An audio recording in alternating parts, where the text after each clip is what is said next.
Yeah. Imagine if you'd lost 50 pounds. Yeah. And people would be like, what the fuck have you been doing? Mm-hmm. You're going to tell them, right? So for us, it's like, how do we get you to lose 50 pounds? Not how do we get you to tell everybody, or how do we get ourselves out there as much as possible? No, how do we get you to get the results that you want? Because that's what's going to create the traffic. Valentine! All right. Chris White, how's it going, man? Good, man. Good. See you today. I know. It's super exciting. This is the third episode of the Keith and Valentine Show podcast. I wanted to do this one. There's a reason that I put him so early and so front. Hopefully, if this goes well, I know it will. And I'm on here multiple times because he has just such a wealth of knowledge for not only like health enthusiasts, but also entrepreneurship, entrepreneurs and business owners all around. And so he's owner of Go Primal Fitness. You've been running the business for 15 years now at this point? Since 2008. 2008, yeah. So 14 years. 14 years. Yep, going on 14 years. Yeah, there's not that many people that, and you just kind of started from, where did you start? What kind of made you want to get into coaching in the first place? Yeah, I actually started, little known fact, as a floor instructor at Gainesville Health Fitness Center. Okay. Yeah, if you've ever been there, I was one of the lowly employees in the blue shirts with the ties that was setting the machines for people on the line. And then I did that. That was actually a great start. I mean, I was 20 years old at the time, and it taught me how to learn a lot of names. It taught me how to interact with a lot of different people, because there's a lot of different personalities and life experiences that come through that line. And to me, it was about much more than setting machines and making sure people were getting a good workout. I was really into the interaction. You know what I mean? So I learned a lot from that standpoint. But then I moved up and became a supervisor, and then I became a personal trainer, and I learned a lot of the business side of training and fitness in general, being at Gainesville Health, because I became what was called a team leader. So I got to see sort of the behind the scenes, the numbers, everything that went into building a personal training department, because I was on the front end of them really taking their department from here to from literally probably a couple $100,000 a year generating department to a $1.5 million department. And I was able to be on the wave of progress for that, seeing how the inner workings were, and then even just interacting with Joe, who's the owner, on a semi-regular basis. So Gainesville Health, is as much as people think I poo-poo it a lot, and I think it's like, it's and we're sort of the antithesis of that in terms of the way that we train. So much of what has created me as an entrepreneur and business owner in fitness was because of Gainesville Health Fitness Center. Yeah, that's awesome. Because I don't know if anybody listening came into Go Primal. There's probably a few of you guys who have. I would encourage everybody, because this is the place where I do all my training. It's gotten me yoked and fit and healthy and extremely excited to go into the gym every single day and challenge myself. What you guys do here, though, I feel like is so different from what the standard, Orange Theory and the other Gainesville Health and Fitness classes do. What is it exactly that you guys do differently that kind of the other gyms don't do, and why would they be able to get a different experience here? It's a really good question, man. We could get really philosophical on that. Like for me, like I always knew that weightlifting was, in its most simplistic form, was just picking things up and putting it down, right? Pick this up, put it down. Pick this up, move it over there. Yeah, we hear people picking up and putting weights down right now. And you do that at any gym you're at, whether it's Orange Theory or Gainesville Health or wherever. But I think there has to be a deeper meaning attached to that. You know what I mean? And for me, it's always been, how can we use this concept of picking things up and putting it down to sort of improve our overall ability to learn that we have more than we think we're capable of? And can we translate that, what is happening in the gym, in terms of overcoming in terms of feats of strength, can we somehow translate that into the real world? Yeah. You know what I mean? And I think when we go into these big gyms that go into Gainesville Health and Fitness and we see guys using the machines and they look shredded, they look huge, they have big muscles everywhere, but they're, this is kind of like the bodybuilder type, supposedly. But that's not so much functional fitness, which is what you were talking about, being able to bring that into the day-to-day lives and help make it a little bit easier in that sense, and just feeling all around healthy. Because I know quite a few people, buddies of mine, who are big into the bodybuilding. It's all physique and everything, and it's great if you want to look good. But you get one of those guys coming in here to do a workout with us and do one of the group classes or do a CrossFit class, and they're bending over, they're puking after the first little bit there. Yeah. Why do you think that is? Well, let's be clear too. I mean, fitness is really based on the goal. If the goal is you getting up on stage and selectively contracting muscles, bodybuilding is a fantastic means to that end, right?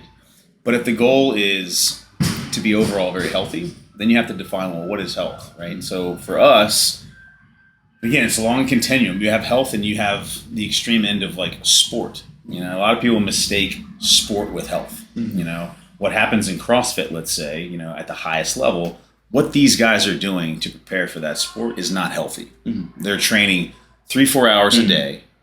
They're putting their body through a shit ton of volume, right? It's a lot of stress going through the body. It's not necessarily synonymous with health. And then you have health on the other side here, which is like, how do we find that sweet spot between pushing, recovering, but also like, can I move through a full range of motion, right? Do I have great body awareness and coordination? Can I perform all what we consider all the primal patterns? What's my lunge? Can I lunge? Can I squat? Can I do a pull-up? Can I do a push-up properly? Can I hinge from my hips without flexing my back? So these are the things that healthy people learn to do. Mm-hmm. And the goal being, again, like to go out into life, and like the gym should be, I always say, your biggest stress, but it should also be like, it should be the way that you learn to move automatically outside of the gym. You know what I mean? It should make your life easier. Yeah. So what's an example of something that like somebody would find benefit in doing the functional fitness side of things in their day-to-day lives? I think of like, if you're moving from a house to another house, but that's like the only thing that pops into my brain is like picking up heavy boxes and stuff and moving it. But I don't know, what are some other let's go benefits? All the way to the extreme. I mean, let's say, God forbid, you ever get in a situation where you're hanging for your life. Let's say you're on a cruise and you fall overboard and you're hanging on for your life. Like, wouldn't it be really cool that you had a high enough level of fitness that you could pull yourself back up onto the boat? Mm-hmm. You know what I mean? And that's an extreme example, but hell, I mean, people die every day from falling from things that they were holding on to that if they could have pulled themselves up, they might have survived, right? Yeah. So that's one example. Back injuries are another really common example. So teaching people how to actually bend from their hips, creating mobility through the hips so that they can spare their spine. The more you do it in here in a controlled, artificial environment, hopefully the goal is to make it more automatic outside of the gym, so that when they go to pick up their child or when they're moving, they understand automatically how to go through these movement patterns. Take it from a stance of you're young, or I'm a young masculine man. You still look young. How old are you? 42. 42 years old. Yeah, like this guy looks great. Like he's running circles around me in the gym. I told him I'm going to beat him in a workout this year, and he said not a chance in hell. But I don't think that he knows how competitive I am, what I'm going to be doing. But I look at it in the sense of, everybody wants to be the masculine guy and be able to be be able to feel productive and that they're useful. How terrible would it be to ask by a fellow friend or maybe a girl that you're trying to impress, and like, hey, you want to go for a run, or can you help move this? And you're like struggling and looking weak in that sense. And so I think it's a bit of an ego thing too, being in the gym so much. But there is so much health-wise that it helps me out with. Dude, here's a stark reality. Like we, the people in this gym, and the people that in any gym for that matter, they're not average people. 3% of women exercise. 6 to 7% of men exercise. So when you go to the gym every day, and you do that consistently every week, like that's your world. Like you don't realize, like you think that's normal, but it's not normal. Like going to the gym and actually training hard is such the minority of the population. We don't realize it because we're around it every day, but it is. So just know that the fact that you're actually exercising your body puts you in the minority. In Gainesville Health and Fitness, they have to open up their own separate like women's gym just so that women can feel more comfortable in going there. I've come here though, and I feel like there's more women that exercise here, or maybe 50-50 of guys and girls. Why is that? I feel like women have a little less barrier to entry in terms of just ego when it comes to being told what to do. You know, guys sort of think that they know what to do. You know, and we're about 60 to 65% female here. And that's crazy. The first thing I tell the guys here is like, okay, the first rule is you got to check your ego at the door, because it's very likely that a female is going to outlift you at some point here. It's happened. I hate to admit it, but it's going to probably happen. It's going to happen quickly. Yeah. So make sure that you just brush that off and move on. It's definitely an ego check for sure when a girl is snatching more than you and throwing up more weight like it's nothing, and you're out there. Dude, I read in 100 years, the average woman will be just as, if not stronger than the average man. So what you're seeing is a upward acceleration of capabilities for females and a downward acceleration of capabilities for men. Sissy women. And at some point, those two lines are going to cross. Interesting. And I'm going to make sure that I'm not I'm on the right side of that line. Yeah, for sure. And my posterity will be as well. Exactly. But kudos to the females, because this type of training is really creating a new breed of female that has never existed in the world, in the universe ever. Yeah. You know, the things that these women can do. I mean, you've got girls in CrossFit now consistently clean and jerking over 250 pounds, you know, snatching close to 225 pounds, and then they can run a 5K in less than 20 minutes. I mean, it's insane. I feel like in the last 10 years that CrossFit has kind of added a lot more, because girls are competitive too. Like, it's just human nature to be competitive. And CrossFit has kind of added that competitive sport to be able to include girls as well into it. And then, they always get the bad rap of, oh, you look like a dude. Like, I hate that so much, because the girls that come out here and work out on a regular basis, or even the ones that come in just once a week, that take care of their bodies and of their health, that 3% of women, they are so much more attractive than any other girl that is out there in the day-to-day basis. And so there is a lot of, it's pretty cool. Well, just anybody who takes care of themselves in general is attractive. Like somebody who doesn't take care of themselves is just not really appealing. So someone who takes care of themselves to the nth degree is just all that much more appealing. Yeah. So what do you think it is that kind of causes? Why is it there's such a small minority of people do end up working out when they know, or maybe they don't know, the health benefits and the physiological side effects of being in good health? What do you think the mental barrier to that is? If somebody listening to this knows that it's a good idea to work out, but they just don't see it as a priority. Yeah. What would you tell them? I don't think there's anybody that wouldn't agree that exercise is good for you. I mean, you could survey 100 people, and more than likely 100 people are going to say, yeah, exercise, I know that it's good for me. So it's not a question of them knowing. It's a question of them prioritizing it, but also knowing what to do. I mean, the problem now with anything is that it's paralysis by analysis. There's so much out there that you don't even really know where to start. I mean, even with diet, like there's hundreds of thousands of books on Amazon on diet, that if you're the lay person trying to figure out what the best one for you is, just like the best exercise program for you is, like, how do you begin to sift through all that? So it's almost like, fuck it, I'm not going to do anything. But in working with thousands of people over the last 20 some years, it's like I'm also so impressed by people's ability here to carve time out of their day. Because if you think about going to the gym, and we always talk about this as a team, like, time is your most valuable asset, right? The fact that someone would take, it's not just an hour to come in here and train. They got to get here. They got to pack their shit up. They got to eat. They got to do all the things that are necessary to get them to the gym. Then they're here for an hour. So let's say that takes them an hour. Then they're here for an hour. Then maybe they got to shower. Then they got to go home. Then they got to eat. And they got to change. There's another. So it's literally a 3-hour window that they have to carve out of their day to make this happen. Mm-hmm. And for most people, like, that's a daunting concept as well. 3 hours. Yeah. Now we have some of our most popular classes are at 5 a.m. And this is another breed of people too, because they've said, okay, I can't get there during the day. I got too much shit going on. Like, I'm going to get there when nothing's going to be in my way. I'm going to get up early in the morning, come in at 5, 6 o'clock, train, and then I'm going to start my day just to ensure that they get it in. So it's a huge time demand. But if you're project, it's like anything that you want to do, you always find time to do it, right? But if I had to give somebody the layperson advice, the simplest thing to do for your exercise is just try to just get 10,000 steps in a day.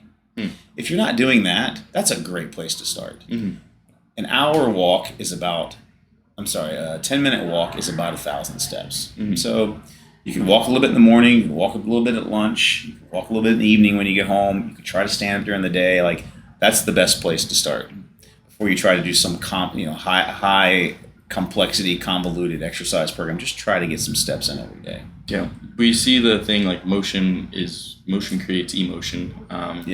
What is it about getting up and moving that helps the physiological response of your body? What are the benefits to it?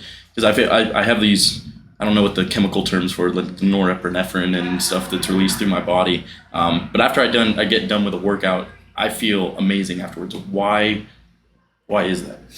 Well, there certainly are hormonal cascades that are happening to make that happen. Dopamine in the brain, with the chemicals in your brain that are associated with motivation, drive. But I think more than anything, it's that sense of accomplishment that comes with what you just did over that hour. So I always tell people, begin with the end in mind. You don't feel great today, maybe. Think about how you're going to feel when you're done. And what's driving that again is like the fact that you have sweat. So your body's detoxifying. You've increased dopamine. You've increased your like you said, your adrenaline, your cortisol, which are very awakening type of hormones. So you get this burst of energy as well. There's a cascade of things happening, and not to mention the fact that particularly in this environment, like, you're around like-minded people. There's music. You're doing workouts that you would never do on your own. So it's a real synergy of things that are happening at once that are producing that feeling that you're feeling. Yeah. You know what I mean? Which is what makes this environment so special. Yeah, it's addicting. It's very addicting, but it's the community and the energy here that I think helps propel people through. When you go to the gym by yourself, that's a completely different experience. Yeah. How have you established this culture? Because this is what it comes down to. What makes you different from all the other gyms that I've been to. Yeah. What did you do to establish this culture, and how do you keep that culture at the primary focus of what you do? What is it that makes you guys so exceptional compared to the competition? Yeah, that's a great question. In the beginning, it was a real hardcore attitude. If you go around town now, and it's much less than ever, and you ask people where they work out, and somebody says Go Primal, the immediate reaction is like, oh, like, damn, okay, you're legit, right? So where did that come from? It came from the persona early on that you had to be fit to just work out here. I mean, this was not seen as the gym where people that didn't have any exercise experience came to work out. So from the beginning, and even though that's not true now, we accept anybody, tons of people come here who are not fit, and they get fit. Even though that's not the case, we created this persona early on. Our brand was able to gain this sort of traction in the sense that we are for people that take this shit seriously, because we do take it seriously.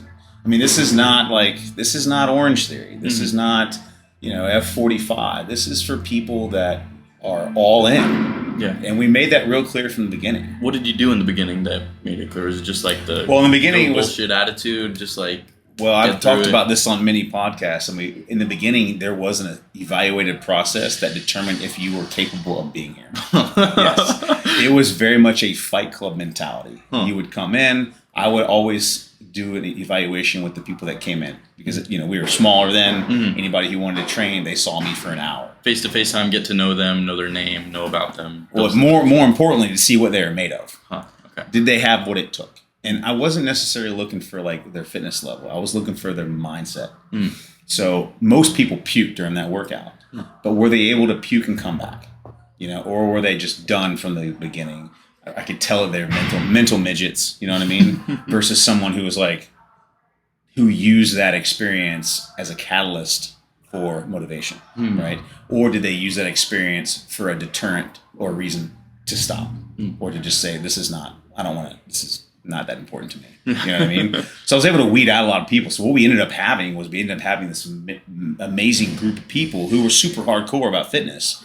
And they hang out with people that are super hardcore about fitness. Mm-hmm. So their friends started coming. So we just kind of had this snowball effect of just like all these super hardcore people coming here, wanting what it is that we offered, which was like hardcore fitness. Mm-hmm.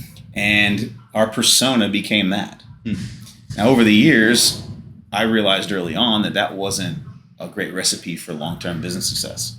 Okay. Yeah. Only having the cream of the crop in a certain demographic. Right. And at some point you realize like the people that need it the most are not the people that are working out here. It's the people that are maybe intimidated, that are interested in moving their bodies but don't know how, and they don't want to step foot into a gym.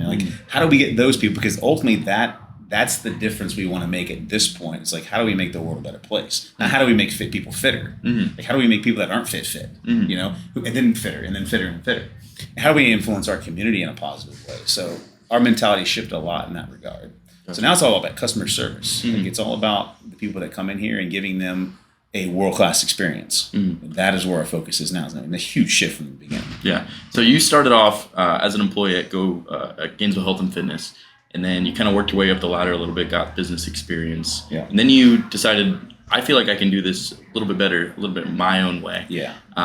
What was that transition like from being an employee to being a business owner as self? What was any responsibilities that kind of like made you, I didn't know I had to do that? That kind of slapped me in the face a little bit. Anything that startled you? Any lessons learned at the beginning stages of being a business owner as opposed to just an employee for someone else? Yeah. There's always a huge level of fear when you go out on your own, which is why most people don't, in terms of like, when it comes to fear, okay, anybody out there dealing with fear, because this is something that I struggle with too. I'm trying to summon more courage on a constant basis. Fear is just false evidence appearing real. And so, there's that little acronym there. Remember that next time that somebody that you think, like, I'm afraid, I'm fearful. Like, no, it's just false evidence and it's appearing real to you right now. It's not real. Go ahead. Yeah. No, I would agree with that. But there's a lot to be said about risk. High risk, high reward. Mm-hmm. I was lucky enough to have some great business mentors early on. I knew I was good at what I did. Mm-hmm. And the key to my success was that I started small. When I first left Gainesville Health, I wanted to start something like this there. And it was frowned upon. It was not something that was in the vision of their company. And I said, okay, well, I'm going to go do my own thing, because it wasn't going to happen there. I wanted to do this.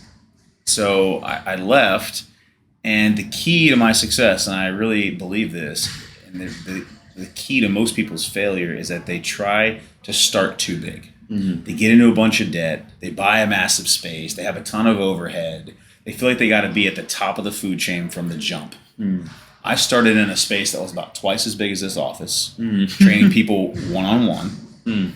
And I slowly developed my business, and I slowly increased my clientele, and then I got a bigger space. And then I increased my clientele, and then I got a bigger space. Mm-hmm. And that was really the key to my success, is I kept my stress pretty low, kept my overhead pretty low, and I grew organically. That was probably, I'd say, the biggest positive thing that I did. Yeah. What made you, that's awesome. Because there's a lot of hopeful entrepreneurs out there, and people who want to start their own business, and doing what you love is a big part of it. It's such a blessing, man. Like the old adage, like, if you do what you love, you never work a day in your life. It's so true. I feel that way, honestly. I walk into this place every day and I'm just like, wow, like this is my job. Yeah. Grateful. Yeah. This is my goal. I built this. It's I have pride. I'm getting goosebumps right now because it's like not many people find that, you know, and it feels like a huge blessing. And I'll take it for granted. Yeah. I don't take it for granted. That's why I want to do a good job, you know, and I want to have people like, you know, people like you and people like that want to spread this gospel of fitness, you know, because it's such a powerful tool, you know. So what made you, at the beginning, I'm going to shift a little different direction right now. What made you decide on the name Go Primal? So Go Primal Fitness comes down to, I think, like, you know, caveman stuff. You could elaborate That's on essentially it. But, you know, I started in 2008, and for anybody that was around in 2008, the word primal is like everywhere now. You know, primal this, primal that. It was a very popular word, but back in 2008, it wasn't. And CrossFit had just started around that time, so functional fitness really wasn't what it is now either. It was kind of a third tier thing. Nobody was thinking about it. The thing at that point in time was a lot of machine-based training. You have to remember, I came from Gainesville Health, which was almost exclusively machine-based training. One set to failure, go through the line. Upstairs was nothing but machines. There was no open space. There were no empty barbells, no bumper plates, no medicine balls. It was very sterile in that sense. And I wanted to break that mold. Like, let's get out of that restrictive machine-based type of fitness approach, and let's get into a type of fitness that's going to translate to the real world. Our first tagline was Go Primal Fitness. It was what was it? It was called, the tagline was like real world fitness. It was Go Primal, real world fitness, meaning fitness that would improve your likelihood of survival if we were 10,000 years in the past. Okay. Climbing a tree, running from an enemy, right? Picking up a heavy stone, building your own home. Like, these are things that require a certain level of strength, you know, and functionality.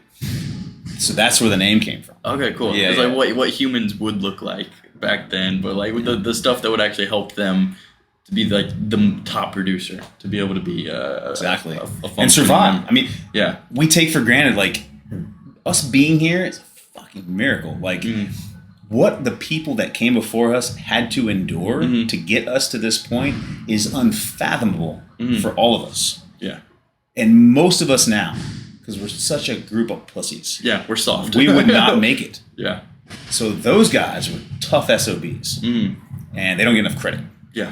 They don't get enough credit. We're definitely we're a softer society. Like, if you put any one of them into today's world, they would look around and they'd be driving themselves mad. Like, I feel like I have no control, and we're like, I got to do something else. But if you put us back there, we'd be anxiety stricken and helpless and be absolutely just shocked and want to curl up in a huddle. Well, if you give a caveman our environment, they're going to become us. They're going to become soft, which is all the more reason why we need stuff like this. If you brought a caveman up, like you said, like, they would look at this and be like, well, why are you doing this? Like, I do this every day. Right? But we don't. So we need this. Like, this is us basically just trying to hold on to the way we were designed to function, which is to lift shit up, move it, climb a rope, climb a vine, whatever, you know, run from an enemy, like, sprint at a moment's notice. Like, we're just basically trying to hold on to that. Yeah. Because that's what we're designed for, you know? So that's cool. It's pretty cool. That is pretty cool.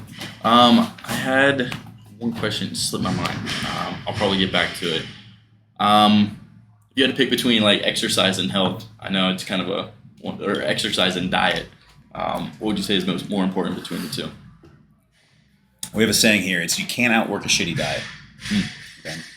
So you can train all you want, and if your diet's not clean, if you're not eating enough, if you're eating too much, food quality's low, you're not hydrated, you're not sleeping, there's no substitute for any of that.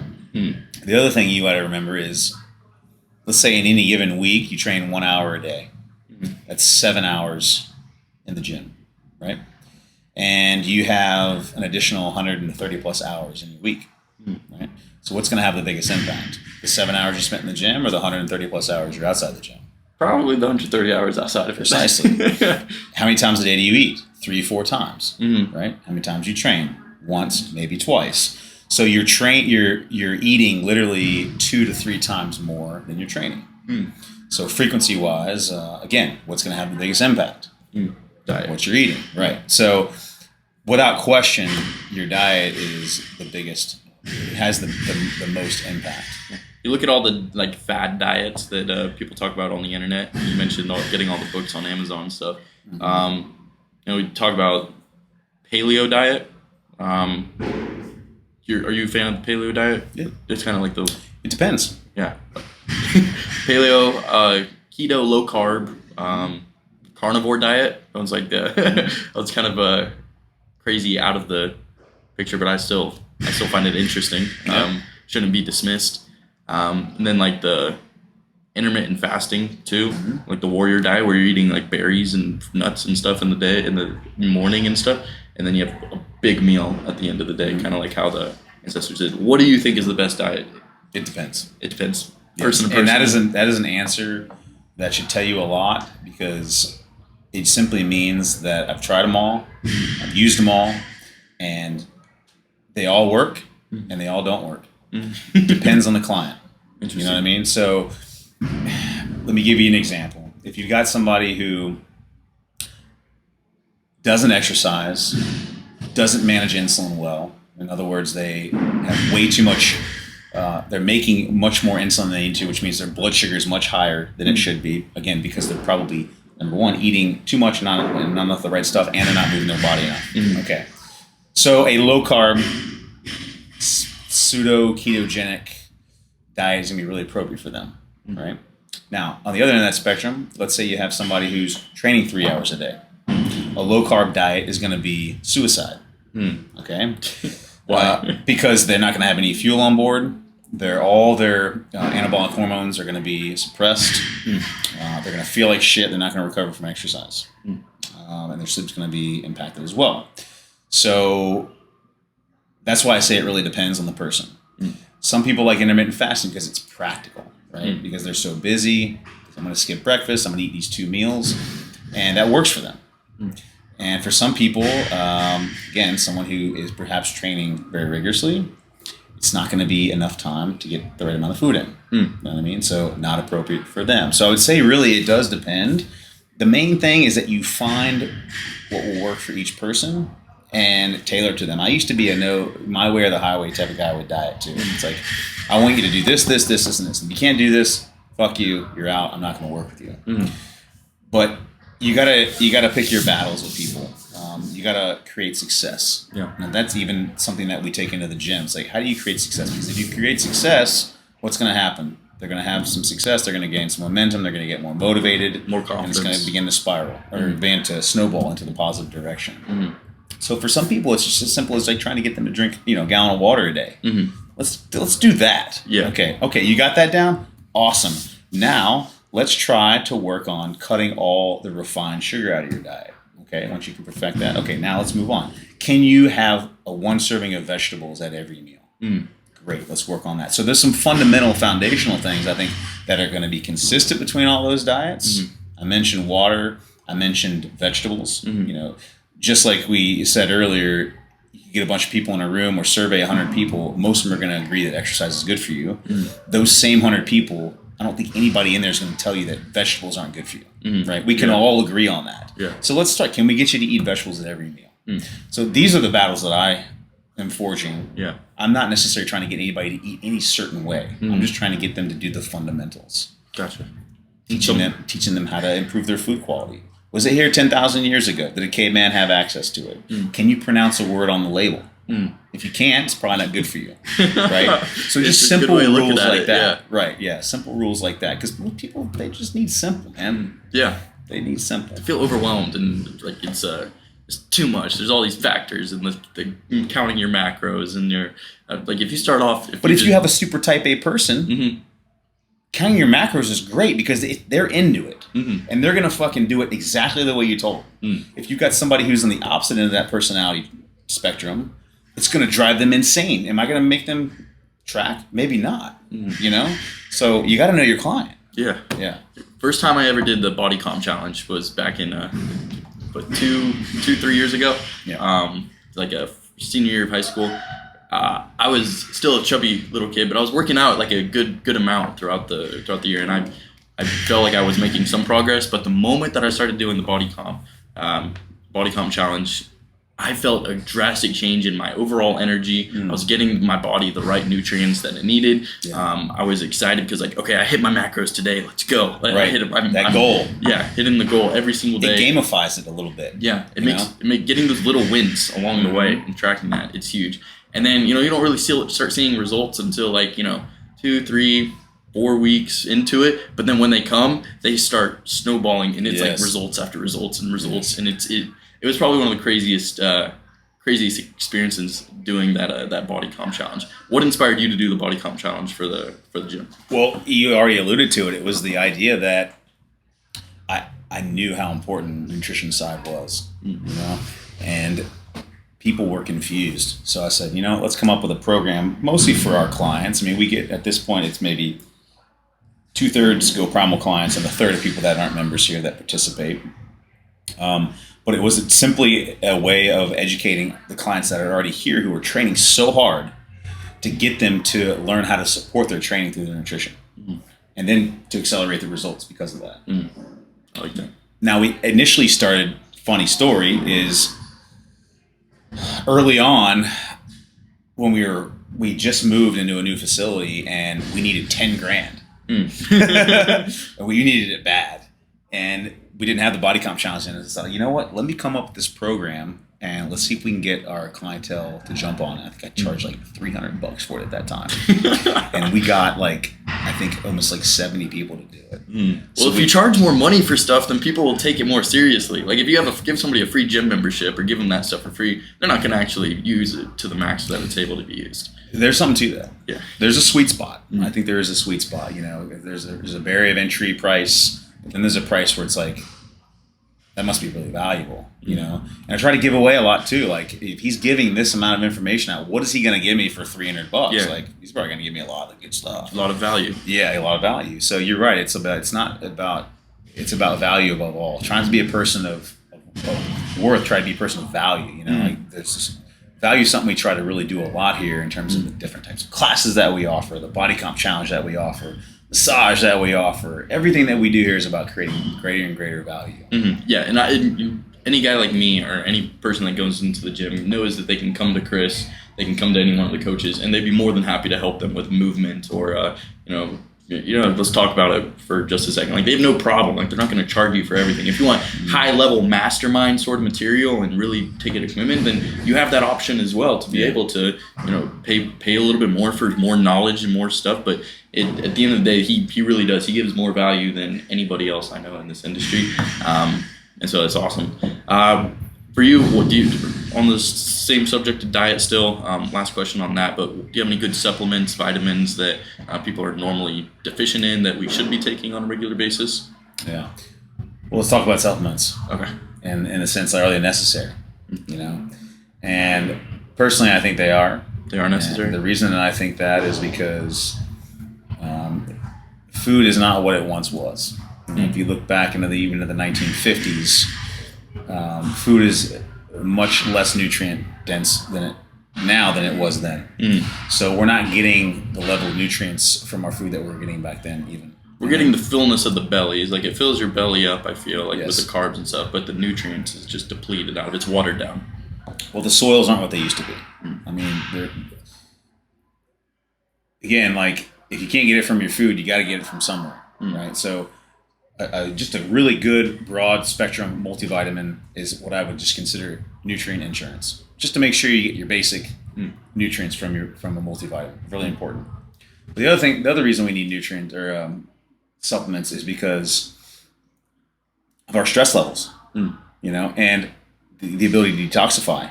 Detoxification is a very nutrient-dependent process. Again, food's not what it once was. There's not as much nutrient availability as it used to be. So we need supplements to detoxify. I mean, I think we experience somewhere around 500 chemicals a day that we experience in our natural world. The liver's got to neutralize those and excrete them, and it needs nutrients to do that. So another reason that we would need a really good quality multivitamin. most people are vitamin D3 deficient. Okay. We don't spend enough time outside. Mm-hmm. So supplementing with vitamin D3, super important. Most people's diet are deficient in omega-3s. Mm-hmm. So the quality of their meat is not what it once was either. I mean, if you're eating your own meat from your own land that's able to roam free and eat, if you're eating beef, is the cow just eating grass all day? Are the chickens just feeding on worms and seeds all day and outside? For most of us, that's not the case. So the omega-3 content is much lower and the omega-6 content is much higher. So that ratio gets imbalanced. So supplementing with fish oil, very important. A lot of people don't eat fish either. So supplementing with fish oil, which is also very good for insulin sensitivity as well. Interesting. Magnesium and zinc are also big gaps for people. I find when I put people on magnesium, the first thing that feels better for them is they start sleeping better. But magnesium and zinc are involved in 300 enzymatic reactions in the body. I would call those the great organizers. They're involved in everything. So, and most people are deficient. Those are my big ones. Okay. I would say. I'm trying to think if there's any others. B complex, you could argue. I think a probiotic is always a nice idea, just to help improve the gut biome, help build your immunity. So those are my top 5, 6. If I had to give you some quick ones. Cool. I start off my day with a shot of apple cider vinegar too. Great. I don't know if that does anything for me, but I heard it's good. Don't let it touch your teeth. Oh no. Yeah. Okay. Take it through a straw. Okay. It'll actually take the enamel off your teeth. Ooh. Okay. Yeah. Okay, it's good to know. That's why we got Chris here. Don't want to have rotten falling out teeth. That would not be ideal whatsoever. But apple cider vinegar it has a lot of health properties. Cool. And then I do, if you're done silver, the bioactive silver and stuff, it's for immune supportive stuff as well. There's so much stuff. You just go down to Vitamin Shop, and it's like Christmas there. You just open up your eyes and do research into this stuff. It kind of adds more to your confidence, what you're putting into your body, and able to feel better as a result of it. Well, just remember, not all supplements are created equal. So you mentioned Vitamin Shop, GNC, all these places. My personal view is if you can buy it in a store, it's not likely going to be the best quality. The best ones are the ones that functional medicine doctors are using, and you can typically only order those online. The brand that I personally like is Thorne. Thorne. Okay. Thorne, Thorne. Third-party tested, super high potency, very safe, and you're going to absorb that much better. Because most people take things that are cheap and synthetic and end up shitting and pissing most of it out anyway. So you can spend a lot of money on supplements. You want to make sure you're absorbing them. Yeah. That's true. And by the way, I am going to be re-watching this and taking notes on every single thing. I'm not right now, but I'm going to leave a list for all this stuff as well, just so you guys can have easy access to it. But if you guys aren't taking notes, I don't know what you're doing. Let's go back to talk about health. We talked about functional fitness. We talked about starting Go Primal, the gym. Talked about relationships. I'm not sure we talked about relationships. I don't think we talked about relationships. That's something that you are really good at and that I really love about this gym and why people keep coming back and why you have so many repeat customers. You mentioned something when you were working at Gainesville Health and Fitness, it really helped you to be able to learn people's names. Why do you think that was so important to be able to learn people's names? I used to be a client of the bank, and I didn't really love the bank. But every time I went in there, they knew my name. And I stayed with that bank much longer than I would have normally, just because I really liked the fact that they knew my name. People like to hear their name. People, we have a saying in here with our team, and our team is, in terms of how we view overall customer service, our team is first in the hierarchy because I want the people that work here, the people that are on our team to understand that they can trust, rely on their teammates, and the person that is working next to them is going to have their back. And I want to show them a level of hospitality. And I want them to show a level of hospitality to each other. I feel like if they can learn how to do that with each other, they can learn how to do that with the customers and the guests. We always say that we imagine that all the customers in here, the clients in here, have a big sign around their neck that says, "Make me feel important." You'd be surprised what you can do to someone's morale by lifting them up, by giving them a compliment. So the other thing we try to do is also say their name 3 times every workout. It's something that's kind of a back end. Nobody knows about it, but we try to literally say their name 3 times when we're searching for coaching opportunities in the groups. But also like having these like string of conversations. And what I mean by that is like try to learn a little bit about each client.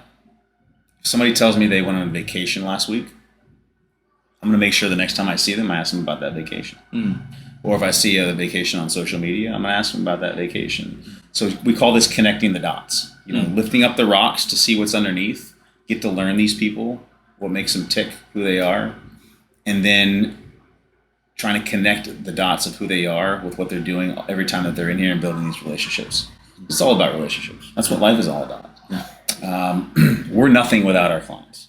You know, I think the moment you begin to realize that is the moment you can really accelerate your business. There's so few businesses that put a lot of emphasis on customer services these days.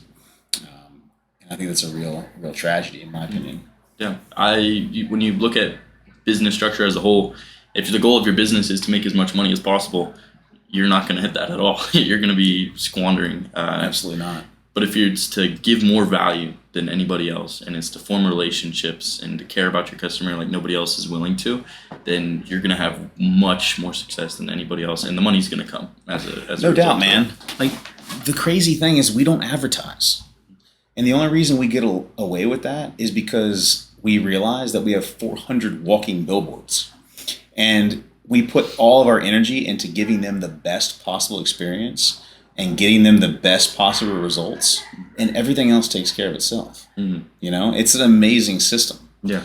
I mean, how many people have you told about the gym? A lot. Everybody listening to this. Right.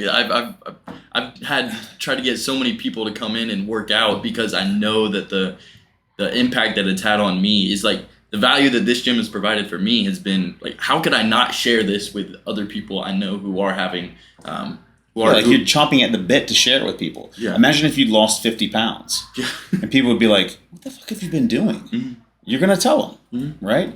So for us, it's like, how do we get you to lose 50 pounds? Not how do we get you to tell everybody, or how do we get ourselves out there as much as possible? No, how do we get you to get the results that you want? Because that's what's going to create the traffic. You know? I love that. Yeah. It's not... That's applicable to every single business that you could ever go into, and you guys really do a good job about maximizing that here. I don't need. Maybe it was Dale Carnegie who said the most important word in somebody's language is their own name. Yes. I look at it. You know, you have some people you can tell that they. I spend a lot of time with people, and I meet thousands of people, and I talk with them.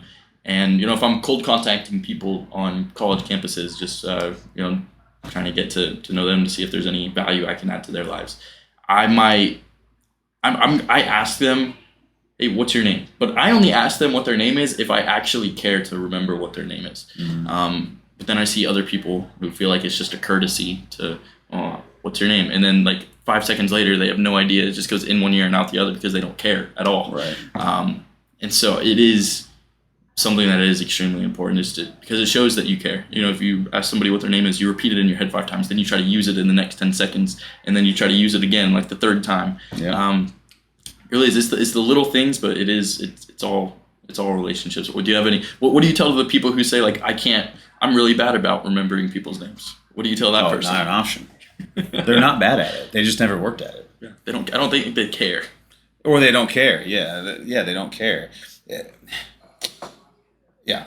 I don't have anything to say about that. I mean, you've had to have like a coach that comes in here like, oh, I'm really not good at remembering people's names. But they say that, but then a week in, they know 30 more names than they knew the week before. And it just keeps building and building and building.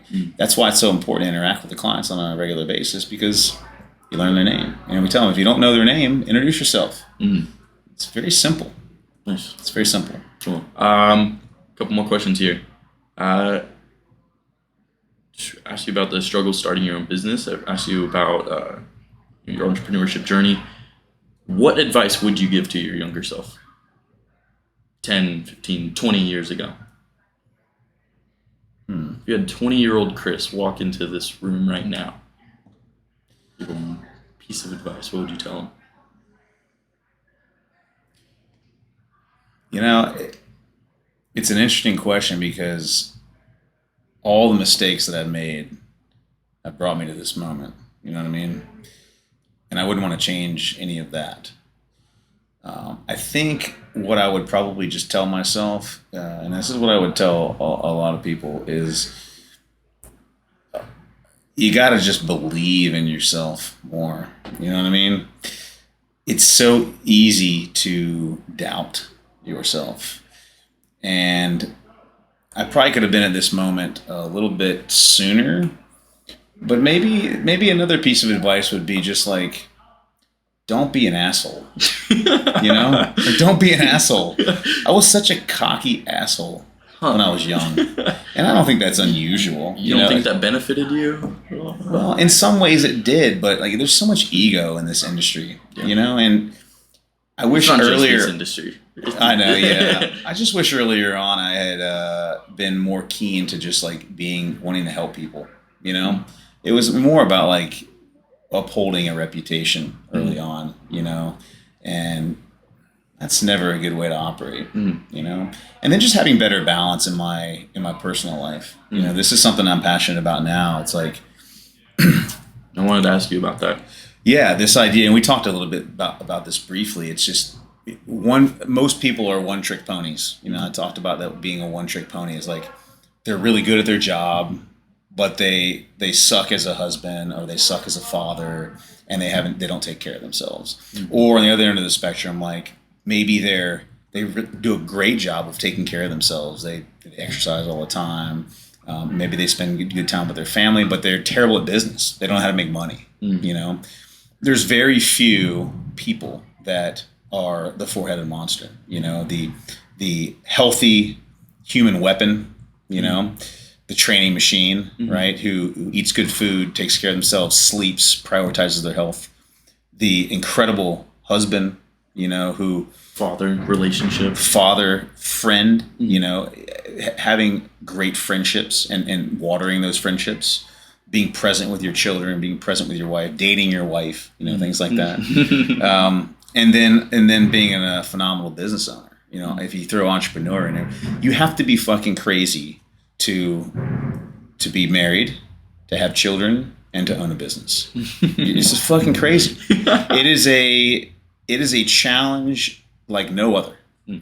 And we don't get enough respect for the people that are really thriving in all three of those domains because it's not easy and it takes a lot of active work. You know? So for me, recently, all my energy's been in like, how do I fill these buckets every day? You know, because these are the things that are really important to me. I don't want to be just a great business owner. I want to be a great business owner, a great husband, a great father, and I want to be healthy along the way. And imagine the life that you can live if you have all four of those things firing on all cylinders. You know. So if I had to go back and tell my previous self, it would be to start filling those buckets sooner. Yeah. Believe in yourself. A little bit more humble, not so cocky, not an asshole. Don't be an asshole. And then fill the buckets.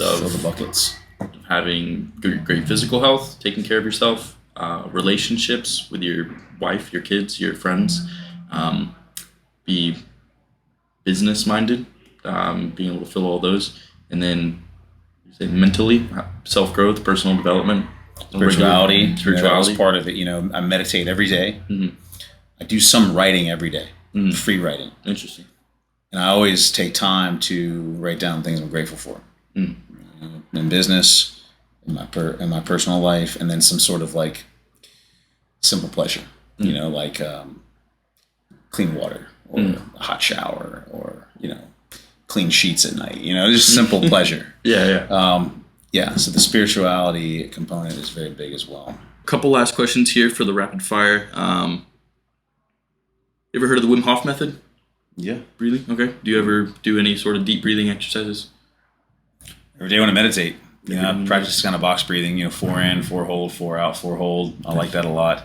Wim Hof's on another level. Yeah. He's an amazing human being. His cold water submersion stuff, and being able to control your physiology is pretty next level. I like to take a workshop of his at some point. Yeah, no, they do. I think they do workshops here in Gainesville sometime. I want to go see him. You want to go see him? Yeah. Yeah, play. Straight to the horse's mouth. Dude, please let me know when you go do that because I'm going to go with you. 100%. It's not cheap. It's not. I don't care, dude. Okay. I'm saying it's like 10 grand.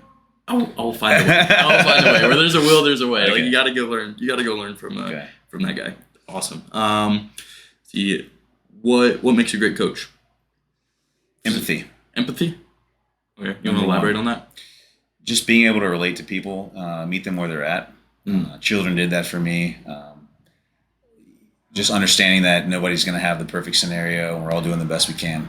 Gotcha. You know? Awesome. And just learning incessantly. Awesome. I say learn more to earn more. Mm. The more you can learn, the more you can earn, whether it's direct or indirect. Like, be a scholar of your profession. Awesome. Yeah. Very cool.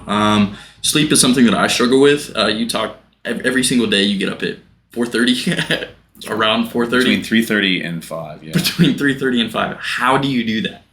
Discipline. You'll be shocked to know that not only do I get up that early, but I walk 3 miles. Do you walk 3 miles at 5 o'clock in the morning? Yes. Oh my gosh. Every day.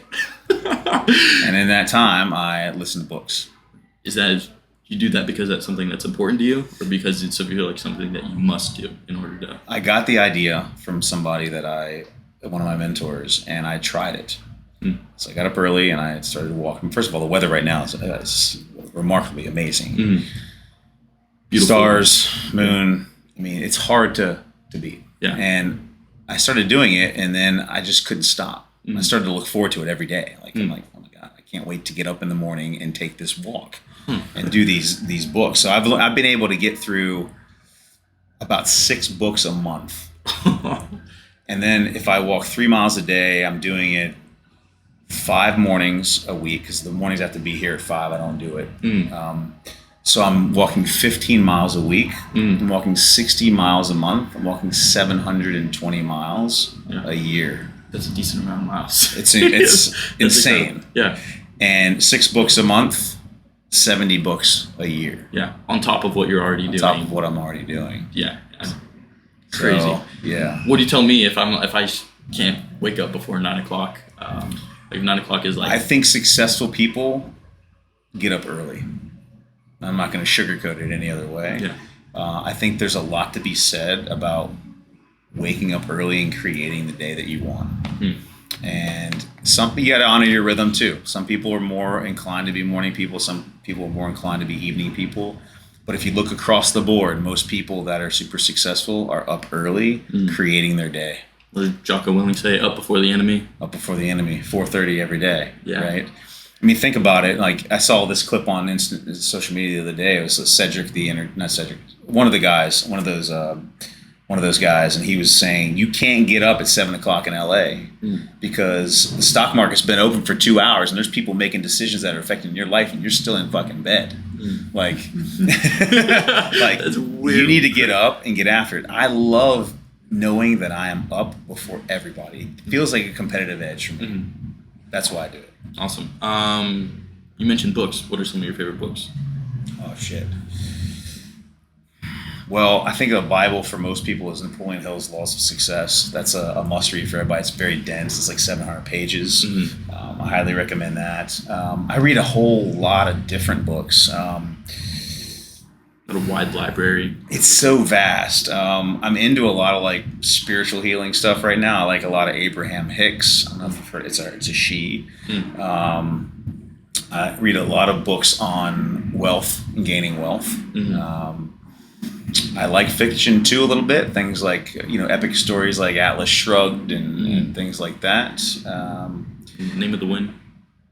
Name of the Wind. Read that one? No. No? Okay. Recommend that one. Name of the Wind? The Name of the Wind. The Name of the Wind. It's a great fiction book. Okay. Yeah. Good story. Good to know. Stephen Covey, who wrote The Habits of Successful People. Those are all classics. Go on and on. In fact, I'll give you a list if you want of some of the books that I'm really recommending. Yeah. I'll post that on the video as well. Yeah. Awesome. Do you have any favorite podcasts that you listen to throughout the week? It ranges. I used to listen to more podcasts. I don't listen to them as much anymore because I'm into the books. But Audiobooks and stuff. yeah, I did a men's training recently called Wake Up Warrior, and the guy who runs that, I really like his stuff. His name's Garrett White. Wake Up Warrior was the training. So anything that they put out, I really like. I obviously listen to Joe Rogan, Tim Ferriss, very good. I listen to a guy named Adam Carolla, some little political. But I don't try to listen to a whole lot of political. Yeah. I try to listen to mostly personal development. A lot of the times we're trying to like nourish ourselves and our thoughts with the good stuff, and if you try to listen to anything regarding the news, that is extremely depressing. And it is not positive stuff that you want to be feeding into your brain. Yeah, but at the same time, I think it's good to have different perspectives, and that's another thing. Like on social media, like I think you get a lot of what you believe in because you follow people that have the same beliefs as you. Yeah. I think it's really important to follow a wide range of people too. Yeah. And you can go through phases of this. Like sometimes you follow people that you don't necessarily believe in, but you want to get their insights and views on certain issues. It can be very frustrating. You're like, oh, fuck this. I don't want to do this anymore.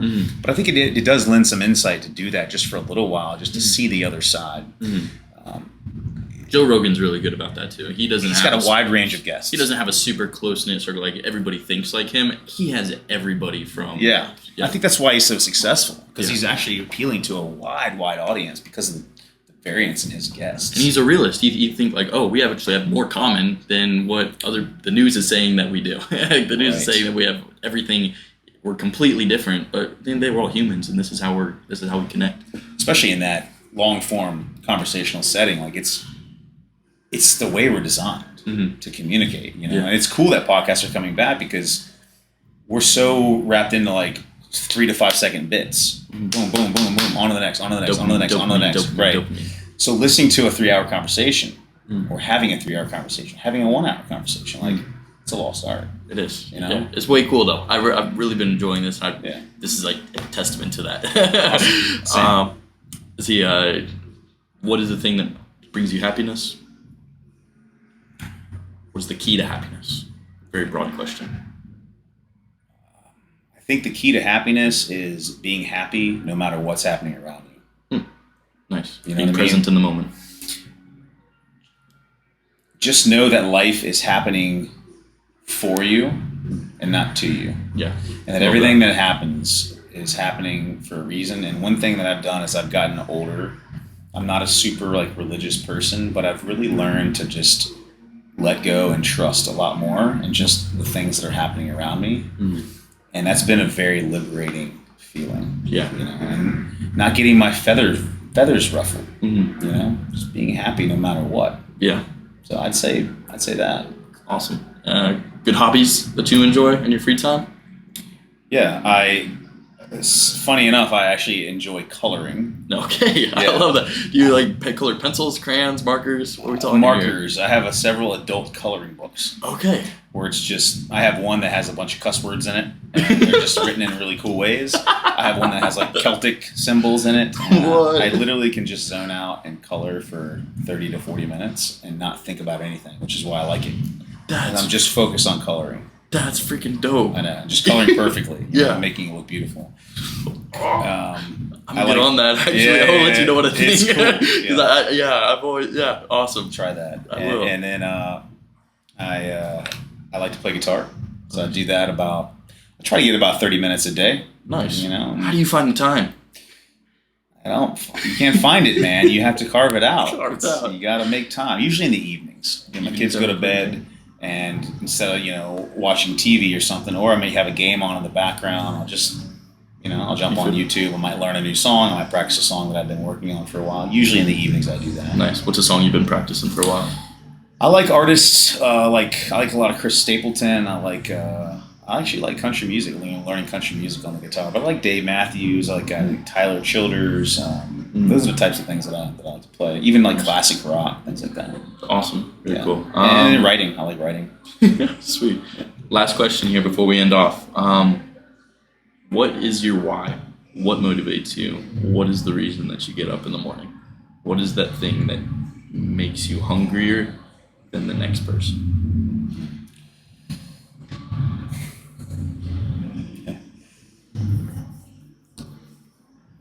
told you in the beginning, like I was very self-absorbed in my approach to business. I just wanted to see how much money I could make. And now I am thinking about ways, how can I, like I said earlier, how can I deliver this gospel of fitness to as many people as possible? Somebody really famous said once, if you want to make $1 million, figure out how you can help 1 million people. Right? So like now I'm like, well, how can I help 1 million people? That's the level of thinking that I'm on right now. And I'm not close to helping 1 million people, but I think when you have the goal of wanting to help 1 million people, like it expands your thinking to that level, Because if you're just like, well, I want to be the best gym in Gainesville. Well, okay, you're going to be thinking at that level. But how do I help 1 million people? Like now my thinking becomes exponentially greater, and ideas come to me that never would come to me unless I had that grand idea. Yeah. So I see the world as a place that is very beautiful and positive, but also needs a lot of like positivity still interjected in it, and I want to be part of that. So that's why I do this, man. That's awesome. Yeah. Well, you've helped me out. You've helped out. You're closer to 1 million people than I think, okay? Maybe a few thousand, but I don't know. 1 million people's a lot of people, bro. It's exponential though. That's the beautiful part about it. It is. For every one person I help 5 people. Exactly. Whether it's unknowingly or not. Mm-hmm. Yeah. Awesome. Yeah. Right. Thank you for this conversation, Chris. I really appreciate it. Pleasure, man. Yes, Thank sir. I will leave his Instagram as well. How can we get a hold of you? Dean of Lean. At the Dean of Lean. I'm over 40, so you can actually Facebook message me too. Like people under 40 don't use Facebook anymore. And then there's just Go Primal's website. GoPrimal.com. That's the best way to get a hold of me if you want to check out our training in our gym. Awesome. Very cool. Hey, appreciate it. Thank you. God bless everyone. Take care.